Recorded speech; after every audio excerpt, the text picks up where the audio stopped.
আল্লাহ বলে ইসরাইল যাও যাও ইসরাইল যাও, জমিনের বুক থেকে মাটি নিয়ে এসো রে ইসরাইল। ইসরাইল আলাইহিস সালাম আল্লাহর হুকুমের দিকে লক্ষ্য করে দুনিয়ার জমিনে চলে গেল বেরাদার।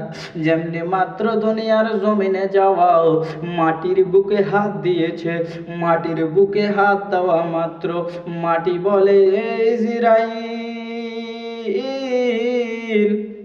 তোমার আগে তিনখানা ফারেস্তা ঘুরে গিয়েছে রে ইসরাইল, তুমিও ঘুরে যাও রে ইসরাইল, আমাকে নিয়ে যেও না রে ইসরাইল। আর আজকে যদি তুমি আমাকে নিয়ে যাও রে ইসরাইল, আমি সেই আল্লাহর কাছে বিচার চাইব। ইসরাইল আলাইহিস সালাম বলে মাটি রে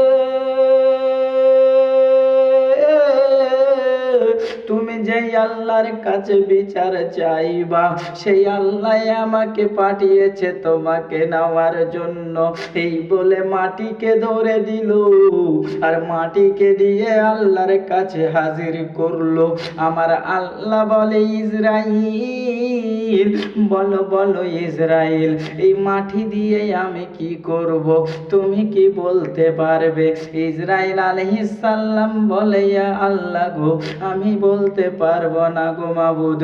বেরাদার আমার আল্লাহ বলে ইসরাইল এই মাটি দিয়ে আমি একটি প্রতিনিধি তৈরি করব, একটি পুতলি তৈরি করব রে ইসরাইল, যেটি হবে আদম। আর ওই আদম সন্তান অনেক হবে রে, দুনিয়ার জমিনে যাবে, তারা আমার নামাজ বন্দেগি করবে, আমার ইবাদত করবে, আমার ঘর মসজিদ আবাদ হবে। আমার ঘর মসজিদ আবাদ হবে ইসরাইল। কিন্তু ইসরাইল শুনে নাও শুনে নাও, তোমাকে একটা কাজ করতে হবে রে ইসরাইল। রব্বুল আলামিন এমন কি কাজ করতে হবে বলুন গো আল্লাহ? বেরাদার আমার আল্লাহ বলে ইসরাইল সমস্ত যতগুলো আদম সন্তান হবে, যতগুলো আত্মার হবে রে ইসরাইল, সমস্ত আত্মার জানগুলোকে তোমাকে বের করতে হবে। ইসরাইল আলাইহিস সালামের জান কবজ করার দায়িত্ব খানা দিচ্ছে আমার আল্লাহ বলে ইসরাইল তোমাকে সমস্ত জান কবজ করতে হবে রে ইসরাইল। ইসরাইল আলাইহিস সালাম বেরাদার আল্লাহর হুকুমের দিকে আগে বাড়লো।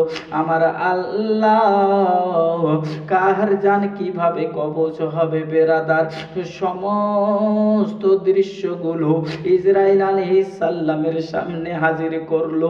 ইসরাইল আলাইহিস সালাম দেখে বলে মাবুদ ও গো রব্বুল আলামিন, আল্লাহ গো তোমার দরবারে অনেক কাজ রয়েছে গো আল্লাহ, আমাকে অন্য কোন কাজ দাও গো রব্বুল আলামিন, কিন্তু আমাকে জান কবজ করার কাজ খানা দিও না। আমার আল্লাহ বলে ইসরাইল কেন করবে না বলো বলো ইসরাইল, তুমি কেন কাজ করতে চাচ্ছ না জান কবজ করার বলো?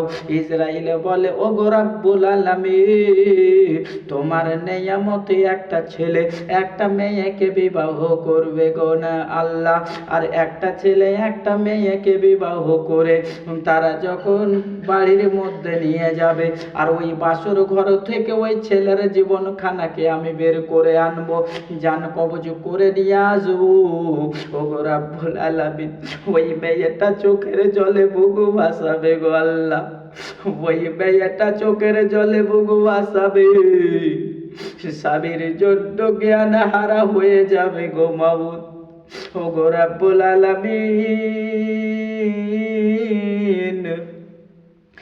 মেয়েটার সৌন্দর্যকে ছিনিয়ে নেবে গো আল্লাহ, নাকের খুলে দেবে, কানের খুলে দেবে, হাতের খুলে দেবে, পায়ের সৌন্দর্যকে ছিনিয়ে নেবে, পরনে সাদা শাড়ি পরিয়ে দেবে গো মাবুদ।